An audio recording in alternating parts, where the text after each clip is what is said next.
சிறந்த புத்தக விருது பெற்றிருந்தது. நம்முடைய காரைக்கால் அம்மையார் காலம் 5ஆம் நூற்றாண்டு முதல் கொண்டு தற்பொழுதைய காலகட்டம் வரை காரைக்காலின் இசை, நாட்டியம், இலக்கியம், சிற்பம், ஓவியம் உள்ளிட்ட கலைத்துறையில் கலைஞர்களின் பங்கு குறித்த அந்த ஆய்வு நூல் புத்தகம் 2018ஆம் ஆண்டு தமிழக அரசின் சிறந்த புத்தக விருது பெற்றது. அதனைத் தொடர்ந்து ஒவ்வொரு மாங்கனிலும் பெரும்பாலும் முயற்சி செய்கின்றேன். பஞ்சசபைகளில் பரதநாயகன் என்னும் நூல் வெளியிடப்பட்டது. பின்னர் பரதகலா மஞ்சள் என்னும் நூல் வெளியிடப்பட்டது.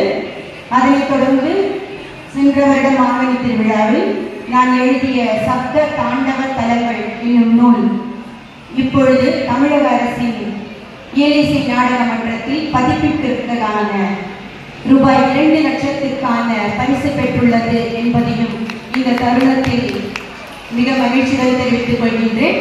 அதற்கு மூல காரணமாக விளங்கக்கூடிய என்னுடைய இலக்கிய பெற்றோர் அவர்களுக்கு என்னுடைய மனமார்ந்த நன்றியை தெரிவித்துக் குருநாதன் சரணத்தில் நிழல் கிடைக்குமா?